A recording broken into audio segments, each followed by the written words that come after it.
Salut les amis, c'est Sofiane, on se retrouve pour un nouvel épisode du podcast. C'est en forgeant qu'on devient forgeron et c'est en galérant qu'on devient humoriste. Voici Galère d'humoriste avec aujourd'hui Pierre-Yves Roy des Marais. Yes! Yes! Comment ça va Pierre-Yves? Ça va super bien, toi, Sofiane? Ça va super, merci et merci d'avoir accepté l'invitation. Ben là, ça fait plaisir, ça fait voyager, hein, tu sais. Ah ben, On n'a pas beaucoup on l'occasion n'est de pas le sur le faire. même fuseau horaire, en effet, oui. Ben non, toi, tu dois être l'heure du souper. Moi, je suis en train de grignoter un petit sandwich, là. Moi, il est midi, il est pile l'heure du lunch. C'est ça, ben nous il est 18h chez nous, il y a 6 heures entre nous. Non! Ah ben oui, hein, mais ça va, j'imaginais que ce serait encore plus décalé que ça. Finalement, 6 heures, ça va, hein. Ben non, c'est bien correct. Ben oui, effectivement. Bon. Et donc tu avais une ou plusieurs anecdotes à nous raconter? Ben oui, tu sais, j'ai des petites anecdotes cocasses, là, tu sais, parce qu'il m'est pas... j'essayais de penser justement à des anecdotes où il y aurait quelqu'un qui aurait vomi dans sa sacoche ou quelque chose comme ça. Par exemple, là, je dis ça comme ça, je dis ça à titre d'exemple. Mais Uhum. il m'est jamais rien arrivé de terrible, mais il m'est arrivé des trucs plutôt particuliers, là. Tu sais, mon premier show, mon Mhm. premier spectacle à vie, en fait, où ce que j'ai fait... j'avais 11 ans, quand je vais te le dire, j'avais 11 ans. Ah ouais, d'accord. Ben, c'est ça, c'est que le spectacle, faut le dire vite, là, c'était... j'étais allé voir, je sais pas si tu es familier avec Louis-José Hood. Ah bien sûr, c'est l'humoriste le plus connu au Québec, je pense. Bah ouais, absolument. Tu sais, j'avais 11 ans, puis j'avais été voir son spectacle dans ma ville natale, à Terrebonne. Tu connais, Mhm. j'imagine. Ouais, j'ai Euh, déjà vu passer le nom, oui. J'ai vu des noms tellement bizarres au Québec que je pense que je l'ai vu passer dans le tas, mais Ah ouais? Tu trouves ça bizarre? C'est quoi les noms? T'en as-tu retenu que t'as trouvé oh, bizarre? Sainte-Hyacinthe, Tu trouves ça Sainte... bizarre? Ouais, bah, un petit peu, ouais, Sainte-Perpétue. Ouais. Ça, c'est un petit peu bizarre quand même.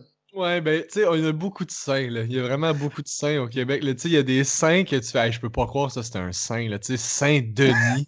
Je peux pas croire qu'il y avait un Denis qui était saint. Les Denis que je connais, moi, ils ont pissé sur des divans, là, tu comprends?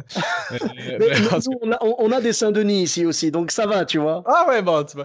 Mais ouais, Saint-Étienne. En tout cas, non, ouais, j'avoue qu'Étienne, c'est pas ça. Mais bref, ouais, il y a beaucoup de saints, mais ça, c'était à Terrebonne. Terrebonne, D'accord, donc Terrebonne, ok. mais j'avais 11 ans, j'avais jamais fait, tu sais, je savais même pas que je voulais faire ça dans la vie encore. J'avais déjà un peu une idée, là, tu sais, faut se dire que mes parents sont particuliers quand même, là. C'était eux qui m'encourageaient à faire de l'humour, ce qui est assez rare, Ah, mais ah oui, d'habitude c'est l'inverse, ils veulent nous ouais, décourager, ils veulent nous diriger vers une carrière plus traditionnelle, quoi. d'habitude, c'est pas une bonne nouvelle quand tu leur dis que tu veux être humoriste, là, à tes parents, là, C'est tu sais. vrai, Je veux dire, c'est moi, vrai, ils c'est m'ont vrai. encouragé à le faire Mhm, quand j'étais jeune. Fait que, ouais, c'est ça, puis c'est eux qui m'ont amené là, voir Louis-José, puis tout ça. Puis pendant le show, il y a quelqu'un qui se lève pour aller aux toilettes. mhm. Puis Louis-José fait Hey, tu t'en vas où? Tu sais, le personnage, il m'en va aux toilettes. Fait qu'il fait Bon, ben, on va t'attendre. Fait qu'il s'assoit sur le bord du stage. Il s'assoit, puis il parle à la personne avec qui il est venu. Il fait Ouais, mais vas-tu souvent pisser de même pendant le show, là, pas dérangé. Fait que là, il se met à jaser. Ouais, vous venez de où, tout ça? Fait que là, il fait du temps, puis il parle.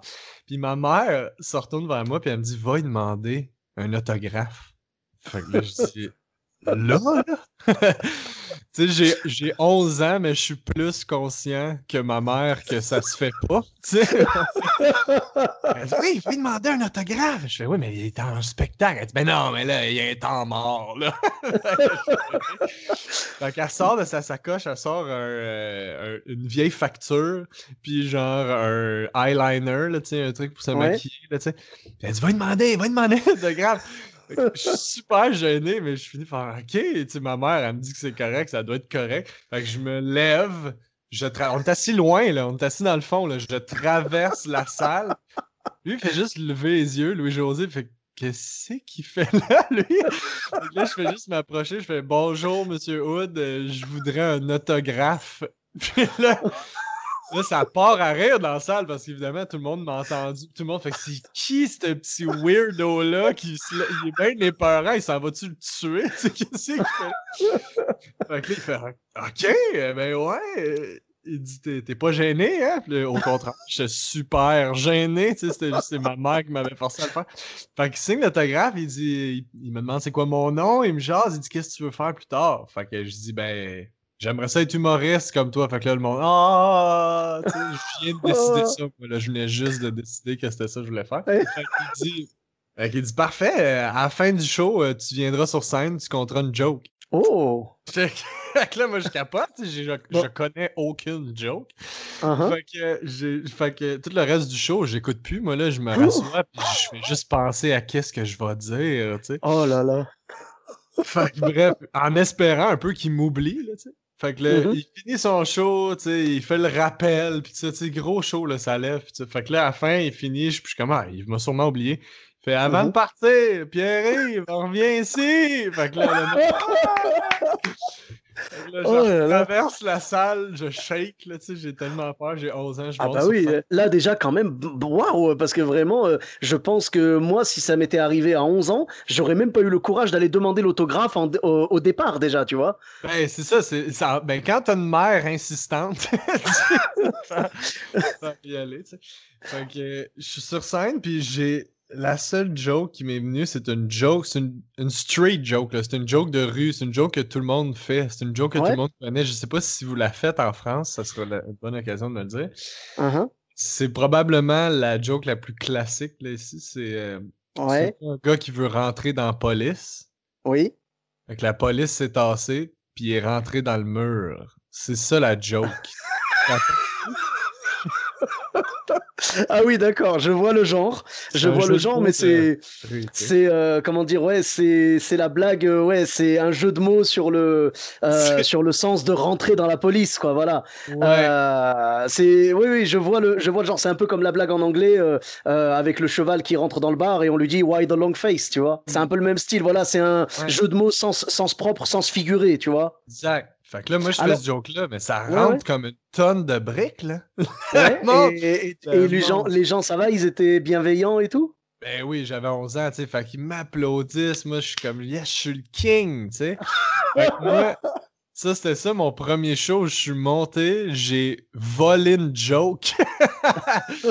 Puis Ah, j'ai ah, interrompu le spectacle. Ça a oui, été mais ma première expérience. alors je pense que à cet âge-là, bon, évidemment, si aujourd'hui quelqu'un te fait monter sur scène et que tu fais une joke que tout le monde connaît déjà, une joke d'internet, là vraiment non, ce sera pas acceptable, tu vois. Mais à Exact. 11 ans, on s'attend pas à ce que tu aies tes propres blagues, tu vois. On s'attend vraiment à ce Ben que tu non, sortes je le quelque chose sais. de, voilà, c'est normal. Donc déjà rien que le fait, je pense que le challenge là-dedans, c'était le fait de monter sur scène et de parler devant. Il y avait combien de personnes, combien de milliers de personnes? Oh non, c'est pas, écoute, au Québec, c'est jamais des milliers, à part si c'est dans les grosses villes, fait que c'est à peu près 800 personnes, là. Ce qui est déjà énorme, tu vois. Donc, Ah un ouais! enfant de 11 ans qui monte sur scène pour parler devant 800 personnes, je pense que c'était. De toute façon, tu aurais pu faire n'importe quel joke, tu aurais eu des applaudissements parce que c'est quand même incroyable d'avoir ça. Et c'est beau de se dire qu'on a commencé devant 800 personnes, tu vois. Toi, tu as commencé devant. Ah, mais c'est vrai. Toi, tu as commencé Ouais. devant 800 personnes au show de Louis-José Hood. Moi, ma première scène, c'était devant 50 personnes qui fumaient la chicha, tu vois. Donc, c'était pas Ouais, du tout ben, le. faut C'était pas du savoir, tout le moi, même mood, tu vois. je le Mais sais, c'est. ben, je suis tombé de bas, moi, après, je suis tombé de haut, je veux dire, mon premier show après, c'était à, je sais pas, à 19 ans, quand j'ai commencé à en faire pour vrai. Ben, le premier show, c'était cool, là, tu sais, c'était super le fun, j'ai été, tu sais, super bien accueilli parce que j'étais présenté comme un jeune qui venait tester son numéro pour faire les auditions de l'école de l'humour, tu sais. Ah, oui, oui. Fait que les gens sont super réceptifs, là, puis tu sais, encourageants. Mais mon deuxième show après ça, ben en fait, mon troisième, là, si on inclut Ouais, le ouais. show de Louis-José, c'était devant deux personnes, Ah, littéralement, dans un ouais, ouais. café.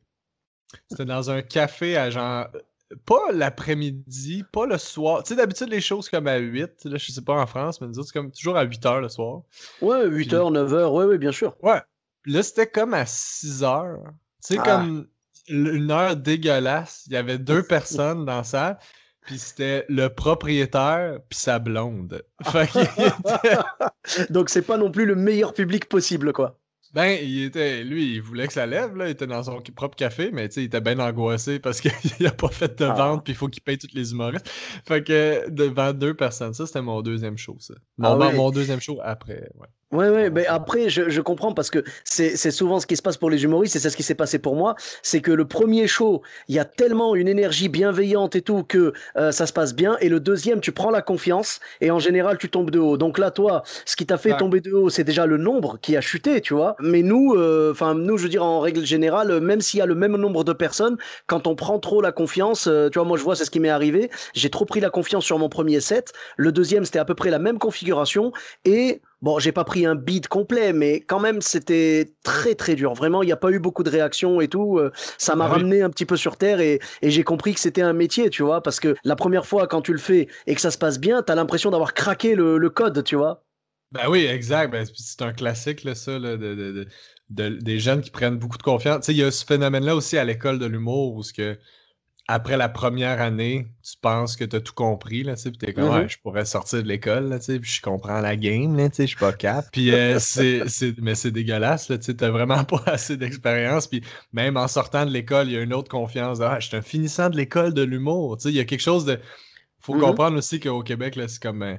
Ah bah c'est il y une a- c'est un, validation en fait. ben, exact, un saut d'approbation, là, tu sais, quand même, qui a beaucoup de valeur, là, tu sais. Mais Mhm. le niveau de confiance qui vient avec est beaucoup plus élevé que la réelle valeur. On va dire que tu as mis toutes les chances de ton côté, mais il faut toujours garder ce doute. Si jamais tu gardes pas le doute, tu seras pas bon parce que les gens vont sentir une prétention et une arrogance qui fait que même la Ah oui. meilleure des jokes ne passera pas. Ben non, absolument, t'as tout à fait raison. Tu disais ça tantôt, tu disais, c'était pas un bid. Quand tu dis bid, là, c'est B-I-D-E comme, dans le sens où c'est un show qui a mal été, ça, quand tu dis j'ai pris une bid, c'est ça? Comment tu dis On ça? dit, oui, en France, alors je pensais, je me suis posé la question, je me demandais si au Québec vous disiez pareil. Nous, on dit prendre un bide ou Ah, un prendre un bid. four. Voilà, un bide ou un four, Un four. c'est genre faire un show avec zéro rire, quoi.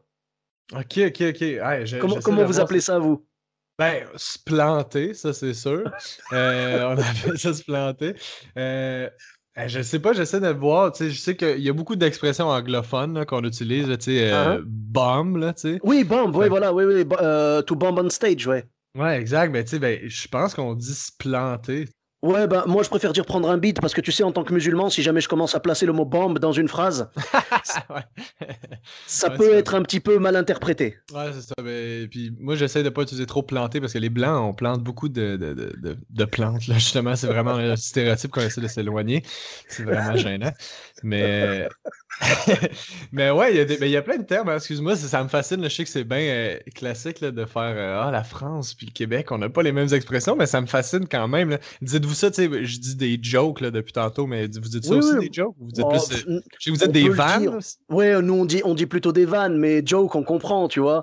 Ah, ouais. Il y a plein d'expressions comme ça, comme heckler et tout, voilà, on les utilise aussi. Ok, ok, ben oui, parce que j'avais été faire des shows un peu en France, pas l'an dernier, l'autre année d'avant. Hein, Euh, Puis c'était des plateaux, c'est ça qu'on a fait, je pense, là, des plateaux. C'est comme les soirées d'humour, ce qu'on appelle nous autres des soirées d'humour. Vous, c'est des d'accord. plateaux, c'est ça? Oui, c'est ça, c'est ça. En Ouais. fait, nous, on a deux termes. On a scène ouverte et plateau. Ah oui, c'est ça. Scène ouverte, voilà, scène ouverte, ça va plus, c'est un open mic, tout simplement. Ouais, parfait. Ouais. Donc, il n'y a pas beaucoup de sélection, voire pas du tout. Et un plateau, c'est une soirée où vraiment les participants ont été triés. C'est le programmateur, tu vois, qui va faire le line-up, tu vois, donc en fonction du niveau des gens, quoi. Il va mettre des gens de bon niveau quand même. Ouais, ouais, ouais, ok, je Voilà. vois le genre. Ben, d'ailleurs, le mot line-up, voilà, au lieu de dire programmation, on dit, ouais, souvent on utilise le line-up, ouais. Ouais, nous autres, ça, on dit line-up. Puis sinon, on dit pacing, tu sais. Ah non, ça, j'ai Ouais. jamais entendu pacing. Ah, ok, Donc, ok. Ouais. ouais, donc le pacing, c'est la programmation de la soirée.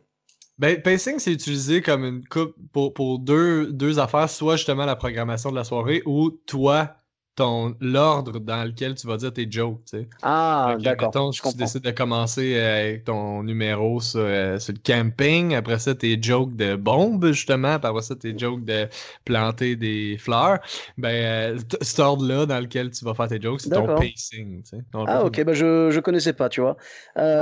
Ok, ok. Moi, je pensais, enfin, quand j'entendais pacing au début, je pensais que c'était plus le côté, le ratio de laughs per minute, tu vois, ou un truc comme ça. Je pensais que c'était plutôt ça, en fait.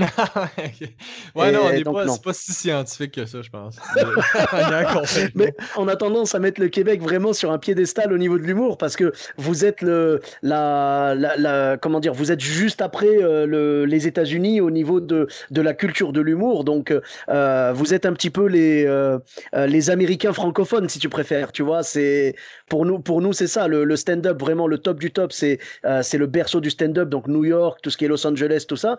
Et puis après, le Québec, c'est l'équivalent en francophone, quoi. Ouais, ben je comprends ce que tu veux dire. Tu sais, c'est vrai, là, donc on a tu sais, les festivals internationaux puis tout ça, mais tu sais, ouais, ben je comprends. C'est une culture qui existe depuis peut-être plus longtemps aussi qu'en France, là, tu sais. Mhm. Mais ouais, je sais pas à quel point on est si hot que ça, mais ouais, c'est vrai on est quand même, Bah, ça fait plus longtemps là, qu'il y a des monologuistes puis tout ça. J'imagine, là, j'imagine, là, ouais. tu sais. Ben, nous, on n'a pas vraiment de late show ici, donc on n'a pas cette culture-là. Hmm. On a du stand-up, vraiment le stand-up pur, qui a vraiment émergé, on va dire, au début des années 2000, on va dire, allez, 2007, il y a eu le Jamel Comedy Club, après, Ouais, ça s'est un peu plus professionnalisé. On va dire, c'est à partir de 2010 à peu près que vraiment il y a eu du pur stand-up. Après, on a des artistes qui faisaient du stand-up sans en parler réellement, tu vois, comme par exemple Pierre Desproges, Coluche, exact, tout ben oui. ça. Il y avait des parties en stand-up, vraiment. Chacun a fait du stand-up un petit peu à sa façon. Nous, ici, on a beaucoup une culture de personnages, mais le Ben, puis stand-up ça a fait toujours partie de votre existé. identité aussi, là, tu sais, Bah, ça fait partie oui, oui. de ce qui fait que c'est unique aussi, l'humour français versus l'humour tu sais, américain ou québécois, tu sais, c'est que vous avez des antécédents de théâtre beaucoup plus forts, là, tu sais, des racines théâtrales vraiment plus fortes, là, tu Mm, sais. mm.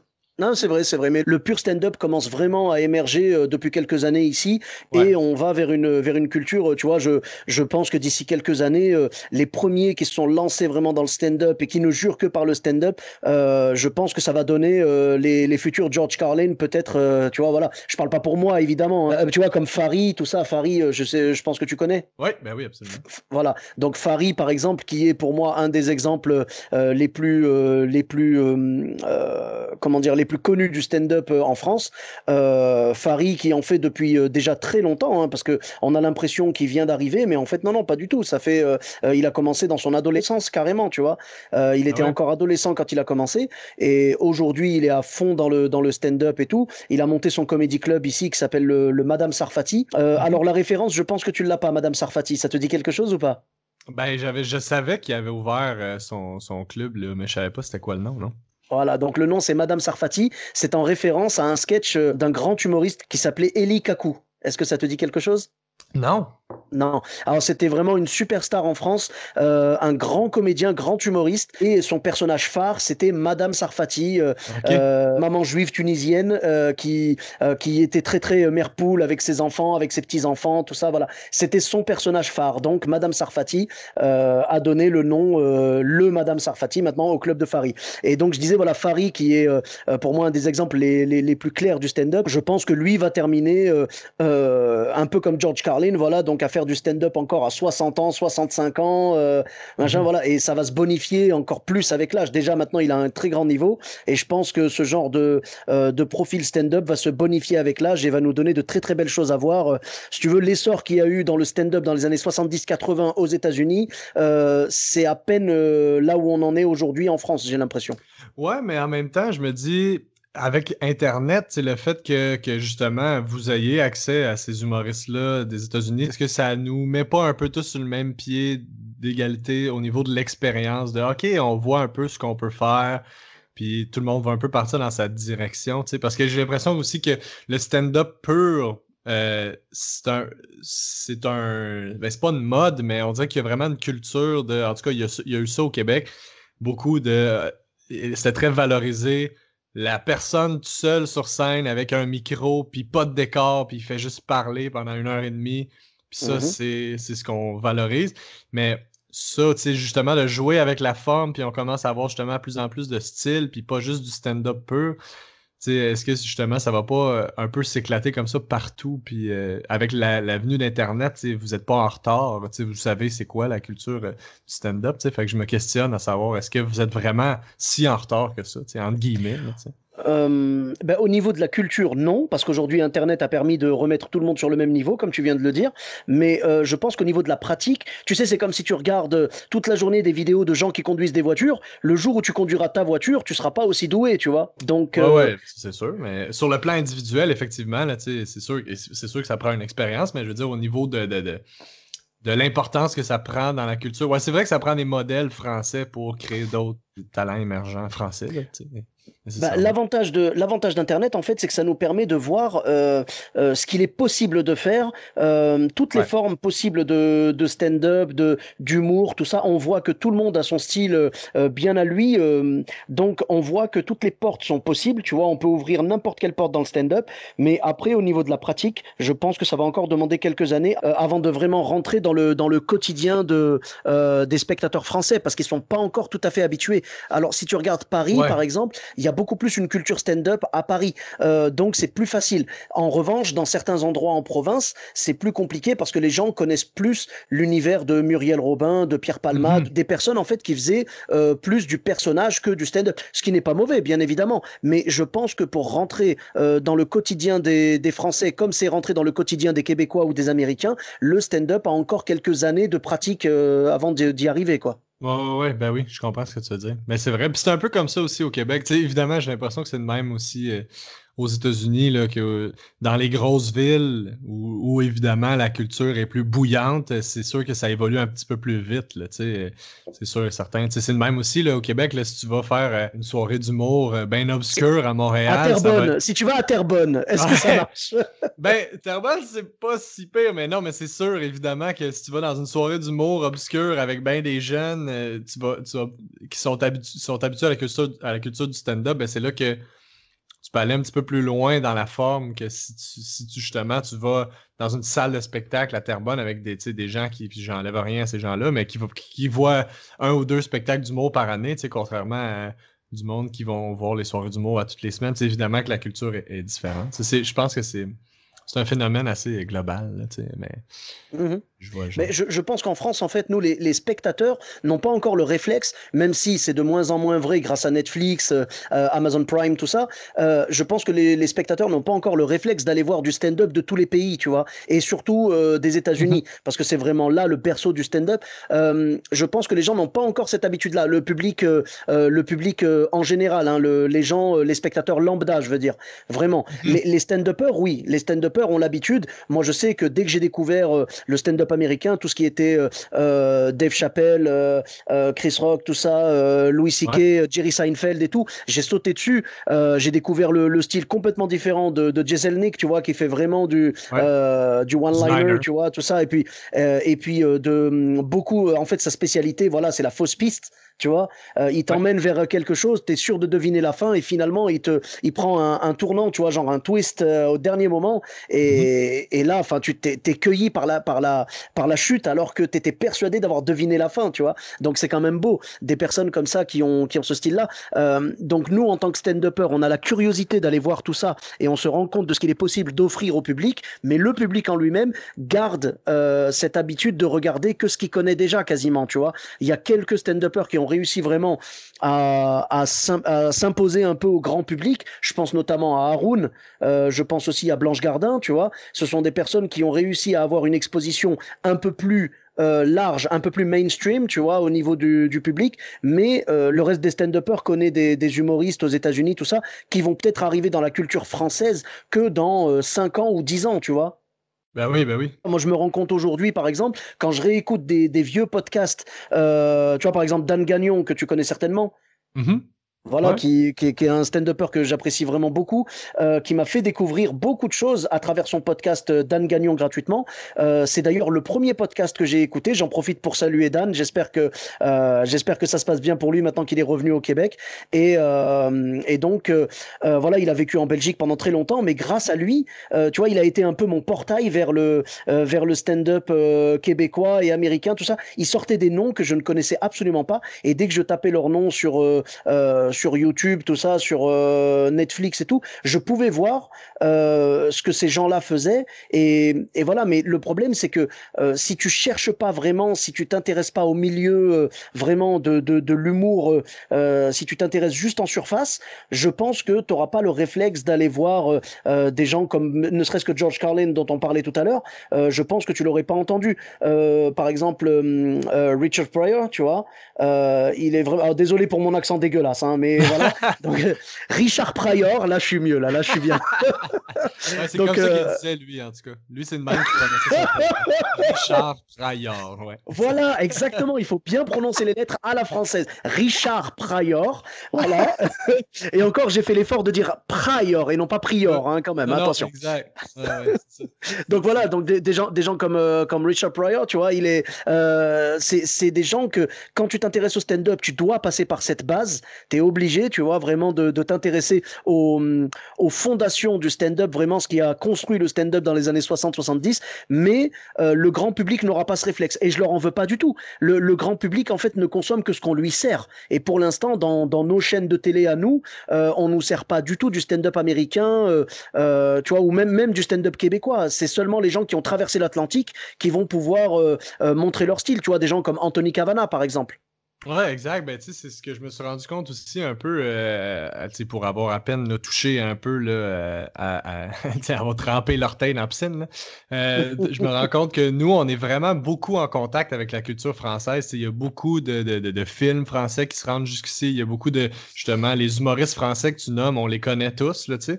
Mais l'inverse est moins vrai. Tu sais. Vous êtes vraiment moins en contact avec la culture québécoise. Fait que ce qui fait que quand nous, on arrive avec notre accent, ne serait-ce que notre accent, c'est déjà une barrière parce que vous êtes pas tant que ça en contact avec ça. Tu sais.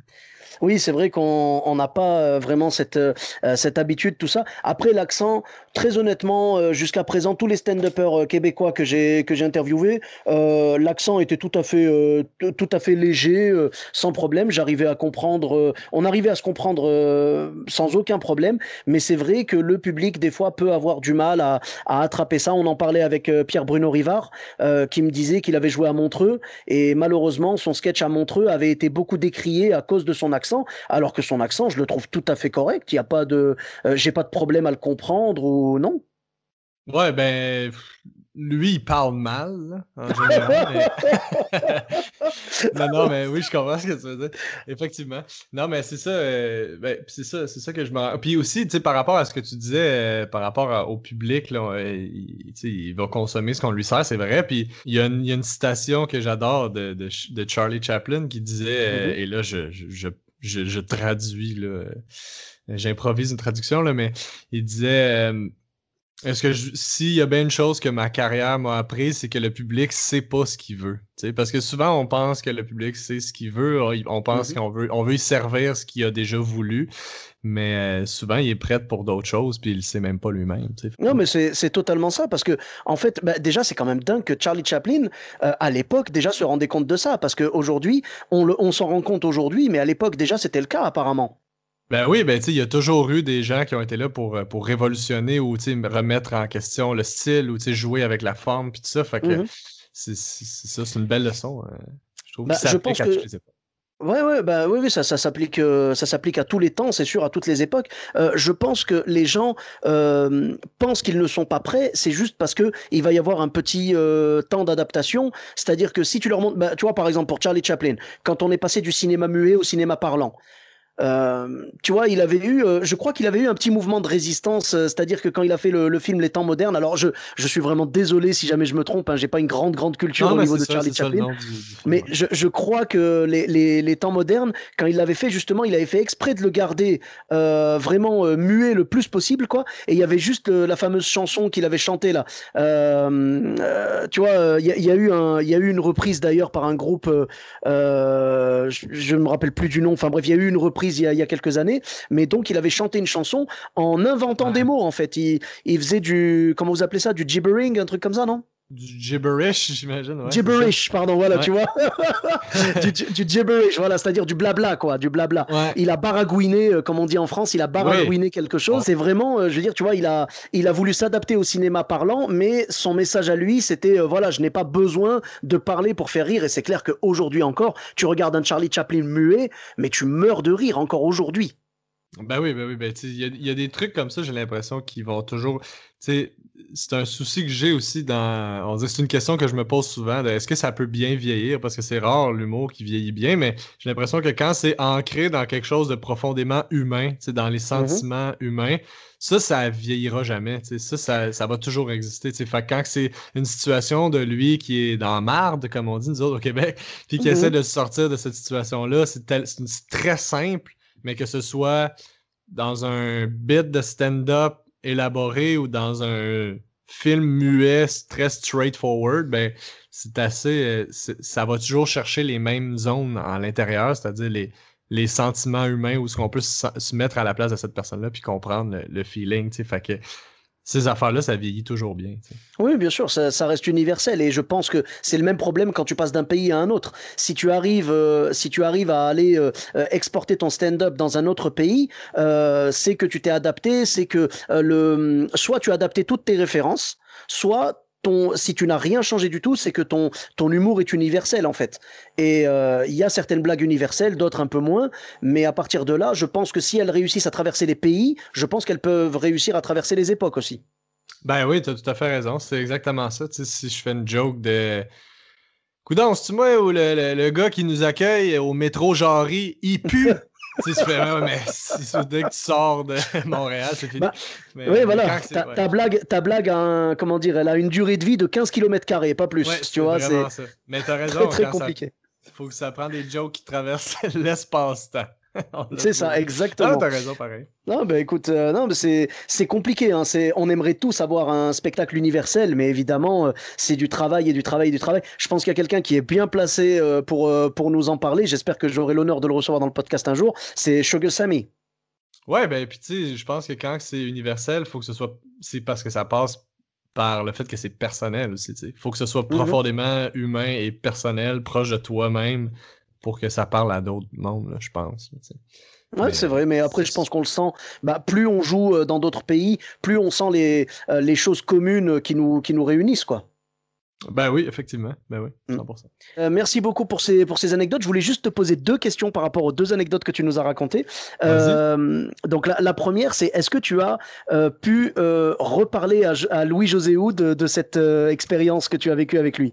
Écoute, j'en ai même pas parlé personnellement parce que je l'ai recroisé plusieurs fois, tu sais, puis ça me rendait toujours nerveux, là. S'il y a bien une personne qui me rend nerveux dans ce milieu-là, c'est lui, là. Euh, il y a une fois où je faisais justement un show au Bordel, je sais pas si tu connais le Bordel, qui est comme Oui, le. qui est tenu, je crois, par Mike Ward, François Bellefeuille, Charles Deschamps, je crois. Oui, Louis-José Hood aussi, justement, Louis-José Houd aussi, et d'accord, ok. Laurent Paquin. Et Uhum. Laurent Paquin, Et c'est Laurent... comme. Ah, d'accord, ok. Non, Ouais, je savais pas que Laurent Paquin était dans le Bordel Club aussi. ouais, D'accord. Et c'est ça. donc, tu l'as rencontré là-bas, ouais? Ben, je l'ai rencontré plusieurs fois, Louis-José, depuis, mais j'avais jamais osé y en parler. Puis, juste pour te montrer à quel point je suis nerveux en sa présence, là, il y a une fois où j'allais animer l'open mic du bordel, qui est Mhm. toujours tard le soir, après les spectacles réguliers du bordel. Oui. Puis, fait que j'étais juste sur Instagram avant de partir pour le bordel, puis je vois une story d'un humoriste qui est sur le spectacle régulier, puis je vois le line-up en fait du show où ce que Louis-José est dessus, puis souvent quand ils sont sur le show régulier, ils restent pour l'open mic après. Fait que Mhm. juste de savoir ça, ça m'a rendu tellement nerveux. Je me suis présenté au bordel, puis là, j'ai juste demandé au gérant, j'ai fait Louis-José, es-tu dans les loges en haut?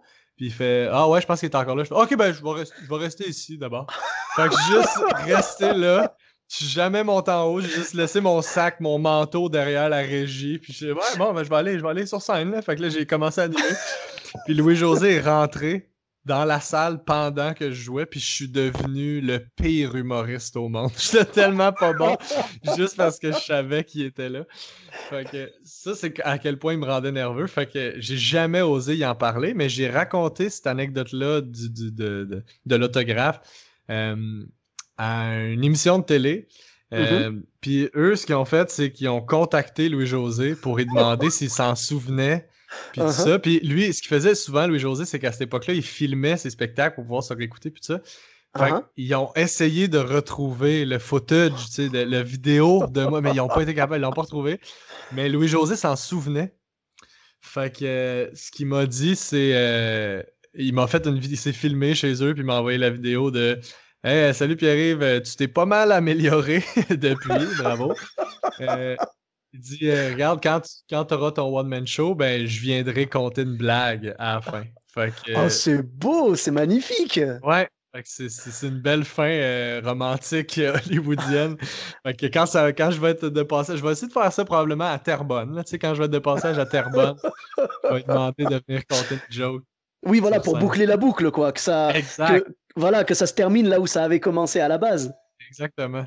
Ah, mais c'est quand même beau d'avoir gardé cet émerveillement et puis cette naïveté un petit peu du petit garçon qui va voir un artiste qu'il admire, tout ça. C'est beau parce que moi, je sais pas si ça t'a fait ça, mais quand j'ai commencé dans l'humour, en fait, il y a plein de choses que j'ai perdues, tu vois, cette naïveté, tout ça. C'est comme le fait de rigoler. Aujourd'hui, je rigole moins, malheureusement, devant un spectacle parce que mon cerveau est plus en mode analyse, tu vois. Ben oui, ben 100%. Là, tu sais, je pense qu'on a toute cette maladie-là, c'est-à-dire de pas être capable de se laisser aller puis de se poser la question, là, il aurait pu aller là, il aurait pu faire tel joke, ou ah, je savais que ça allait être ça le punch, ou tu sais. Fait Ouais. qu'évidemment qu'on se pose toutes ces questions-là, mais oui, tu sais, moi, quand je travaille avec des gens que j'admirais quand j'étais jeune, Mhm. ça me ramène toujours à ce feeling-là du petit gars qui tripait sur l'humour puis qui voulait en faire, tu sais. Ah, Fait mais que c'est beau, bah, du coup, tu as réalisé ton rêve, c'est bien. Et est-ce que aujourd'hui, tu voudrais pas dire à ta mère merci vraiment de m'avoir poussé à aller demander cet autographe? Ben oui, effectivement, tu sais, merci d'être complètement folle. Ça, mais ça a aidé en général, tu sais, mes parents m'ont poussé à faire ça, tu sais, alors que c'est vraiment pas quelque chose que les parents font d'habitude pour ce genre de métier-là, tu sais, fait que c'est Mhm. sûr, là, tu sais, je suis tellement reconnaissant de comment Bah, mes bien parents sûr. Mais m'ont tu vois, poussé. tu parlais de folie, mais c'est la folie qui permet de faire des belles choses. Regarde, je pense que la première personne qui a dit je vais construire un appareil qui va permettre de voler, ah, je pense qu'on l'a pris pour un fou, tu vois. Voilà, Ben ouais, c'est comme exact. ça. On a dû prendre cette personne pour un fou. Mais par Et contre, ma aujourd'hui, mère a pas le même génie que quelqu'un qui a inventé l'avion, là. Je veux juste te dire ah, que tu es en train de comparer quelqu'un qui invente un écoute, avion, puis elle une a pas mère qui inventé. oblige son enfant à interrompre un spectacle. Oui, mais, oui, mais quelque part, elle n'a pas inventé l'avion, mais elle a Non. inventé Pierre-Yves Roy des Marais. C'est pas mal Ah, quand même. c'est beau ce que tu dis. T'as raison. T'as raison. Je suis touché, là. Je pleure en ce moment. Tu me vois pas, mais je pleure. Eh bien, écoute, merci beaucoup. Et puis, merci à Madame Roy des Marais, du coup, d'avoir. Madame Desmarais, ouais, exact. Voilà, Madame Desmarais, merci beaucoup à Madame Desmarais de t'avoir poussé à faire ça. Quelque part, peut-être que si elle l'avait pas fait, on ne sait pas si aujourd'hui tu aurais fait ce métier, on ne sait pas.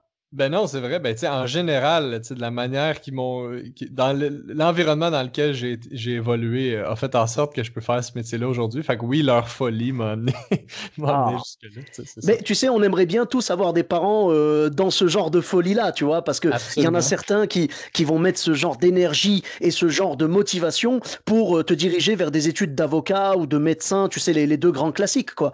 Non, exact. Euh, voilà, alors que Exact. là, ils t'ont poussé à réaliser un rêve, c'est quand même magnifique. Moi, je pense que c'est une très bonne chose. Bon. Ah, je suis 100% d'accord avec toi. Tu sais, c'était très. En fait, c'était toujours une culture de fais ce qui te passionne, tu sais, puis fais-le à 100%. Fait que, puis moi, c'était l'humour. Fait qu'ils m'ont toujours encouragé à le faire à 110%. Là, tu sais, vas-y, puis fais-le au complet. Tu sais.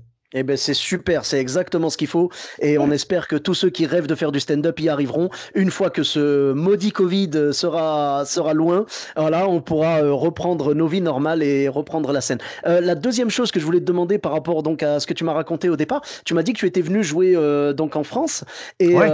on parlait du problème d'accent. Alors toi, est-ce que tu as eu des soucis de compréhension avec le public français ou pas?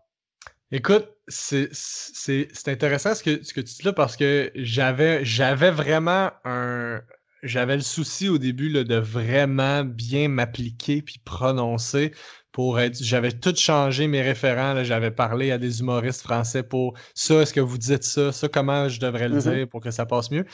Puis ça devient tellement plus naturel que ça tue la blague. Tu sais, comme Ah, ça brise le rythme. Puis ouais, même s'ils comprennent 100% des mots, il n'y a plus l'essence qui rendait ça comique au début. Fait que le premier show, ça a été un peu. Ben, ça a été une catastrophe. Là. Ça a super mal été parce que j'avais vraiment d'accord. le souci de bien changer tous les mots pour qu'on comprenne. Puis les shows d'après, j'ai fait, hey, c'est quoi, je vais, à moins d'un mot majeur là, que vous dites vraiment pas, là, tu sais, Mhm. genre skidoo, je pense pas que vous dites ça, là, tu sais. Fait que, Qu'est-ce à que... moins un skidoo, c'est une motoneige. Connaissez-vous ça, une motoneige? C'est comme Ouais, un. ouais, motoneige, bah, on appelle ça, nous, un scooter, je crois qu'on appelle ça un scooter des neiges ou un truc comme ça. Ok, Ou une c'est ça, ben. motoneige. Motoneige aussi. Ouais, non, skidoo, j'ai jamais entendu. On dirait Ben, le nom d'un personnage de dessin animé. ouais, ben ça ressemble à Scooby-Doo, Oui, effectivement, mais voilà, c'est voilà. parce que Skidoo, c'est une marque, en fait, c'est juste une compagnie qui fait des motoneiges, fait que nous autres, on appelle ça de même, là, tu sais, mais ça n'a pas rapport. Mais bref, fait qu'à moins d'un mot majeur, comme, justement, comme on peut en témoigner, Skidoo, Oui, oui. je changerais rien à comment je le dis, puis tu sais, je ralentissais même pas, tu sais, les autres shows, même si les gens captaient à peu près 85% de ce que je disais, Mhm. ça nuisait pas à l'humour, tu sais. Mais Tu oui, oui, c'est riais, déjà puis pas mal. j'aimais mieux qu'ils rient Ben, pas parce qu'ils comprennent pas, qu'ils rient pas parce que c'est pas drôle. Tu sais, tu comprends ce que je veux dire? Fait que, ouais, mais c'est ça. je comprends, je comprends. Bah après, moi, je pense que quand je regarde des humoristes québécois, il y a des choses qui me gênent pas. Bon, bien sûr, si quelqu'un parle de skidoo, je vais pas du tout comprendre de quoi il parle. Ça va me prendre un petit peu plus de temps pour comprendre ce que c'est. Mais par contre, tu vois, par exemple, tu parlais du mot joke tout à l'heure. Si quelqu'un dit oui, je voulais vous raconter une joke, bah là, honnêtement, c'est pas grave. Les gens ne parlent pas comme ça, mais c'est pas grave. On va comprendre. Il y a plein de mots. Tu vois, quand tu dis, quand vous dites ouais, je capotais, machin, bah là, on va comprendre que c'est genre, voilà, j'étais étonné, ça m'a fait, comme on dit des fois ici, ça m'a fait péter un câble, tu vois, voilà, des trucs comme ça. Ben C'est oui. pas grave, c'est pas grave. C'est vraiment quand tu parles de quelque chose de précis et qu'on n'a pas du tout la référence ici, là, c'est plus compliqué. Mais en effet, si tu fais ton set tout à fait normalement et qu'il y a juste deux, trois mots que tu utilises un petit peu différemment, on peut comprendre. Mais je pense que le mieux, voilà, c'est de parler avec des humoristes locaux pour leur demander vraiment quel mot ne serait absolument pas compris. Mais Exact. dans l'ensemble, on peut comprendre. Et je pense que ça joue en fait dans ma compréhension des humoristes québécois. C'est parce que comme j'écoutais Sûr. François Pérusse, il y a plein de références que j'avais déjà. Tu vois, il y a plein de, je sais pas, quand vous dites une tune, tu vois, une tune, vous parlez d'une Ouais. chanson. Tu vois, voilà, Ouais, exact. il y a plein de choses comme ça. Nous, on dit pas ça ici. Il y a plein de références que j'ai parce que j'écoutais les 2 minutes du peuple. Tu vois, d'ailleurs, c'était un des meilleurs trucs que j'ai écouté de ma vie, quoi. Ben, oui, oui. Ben, puis c'est un gros. C'est vraiment. C'est un gros nom au Québec, là, François Pérusse. Tout le monde Ah, a bien sûr. écouté François Pérusse. Tout le monde a Mhm. un album de Et, François Pérusse. et je me posais la question, il a jamais pensé à faire du stand-up? Il a déjà fait des galas juste pour rire. Tu sais, il a déjà fait des apparitions sur scène. Mhm. Mais il a jamais fait de one-man show ou quelque chose du genre. C'est pas un gars de scène. Lui, il est enfermé dans son sous-sol, dans son Mhm. studio, puis il pense à ses jokes, puis il enregistre ses sketchs chez eux, mais c'est pas, tu sais, son truc, c'est vraiment pas le stand-up. Puis il a déjà fait des trucs sur scène, mais puis même si dans mon souvenir, c'était pas mauvais, c'est pas ça son truc, là, tu sais. Lui, il aime ça travailler ses petites affaires chez eux, puis D'accord. c'est comme ça que ça a créé justement le monstre que c'est, là, tu sais, François Pérusse. Tout le monde le connaît, tout le monde l'aime, tu sais, fait que Mhm. il s'est jamais dénaturé ou il a jamais essayé de genre de milquer sa réputation, là, tu sais. Ouais, ouais, bah en tout cas, moi, c'était mon premier contact avec la culture de l'humour au Québec et vraiment, j'ai beaucoup aimé les 2 minutes du peuple. Ça m'a fait toute mon adolescence, quoi. Vraiment, je riais comme pas possible. Quand j'ai commencé en tant que chauffeur de bus, parce que moi, c'est mon métier, donc je suis chauffeur de Ouais. bus à Bordeaux. Et quand j'ai commencé en tant que chauffeur de bus, j'avais à l'époque dans mon ancienne ville, donc ma ville de naissance, Clermont-Ferrand, j'avais comment ça s'appelle, un autoradio, tu vois. Et donc, je pouvais mettre les radios que je voulais. Et je mettais Rire et Chanson, donc, qui est notre radio d'humour ici. Et il y avait les 2 minutes du peuple de temps en temps. Et quand j'entendais les gens rire aux 2 minutes du peuple, ça me faisait plaisir, tu vois. J'étais content de leur faire découvrir quelque Ben chose. oui. Ben oui, Ah ouais. c'est cool ça. Ah, mais Ok. c'était super. Mais en tout cas, merci beaucoup, Pierre-Yves, pour ton temps. C'était vraiment un plaisir de discuter avec toi. Où est-ce qu'on peut te retrouver sur les réseaux sociaux? Mon nom, tu sais, cherchez mon nom, Ouais. puis vous allez me trouver. On n'est pas beaucoup avec ce nom-là, fait que. J'avoue que là, vous devez être très très peu, c'est sûr, hein, mais bon, en tout Ouais. cas, je mettrai les liens, donc j'imagine qu'on peut te retrouver sur Facebook, sur Instagram, Ouais, un peu partout. voilà. Facebook, Instagram, YouTube, etc. YouTube, ouais, tu as Twitter aussi? Ah non, c'est le seul. J'en ai un, là, mais suivez-moi pas, ça sert à rien. J'ai rien mis D'accord. depuis genre Ok. 10 ans. Bon, bah, pas de problème. Je mettrai les liens vers Facebook, Instagram et YouTube. Tu as un Ouais, site internet peut-être ou... ouais, pierre-yves-roydesmarais.com. D'accord. Eh ben, je mettrai ça également en site officiel. Et puis voilà. Ben, merci beaucoup. Pour ma part, vous me retrouvez sur tous les réseaux sociaux. Sofiane Etaï, E de TAI, sur Facebook, Twitter, YouTube, Instagram et TikTok. N'hésitez pas à laisser 5 étoiles et un commentaire sur Apple Podcast et sur Podcast Addict. Je vous dis à très bientôt pour un nouvel épisode. Bis à tous, même à toi là-bas.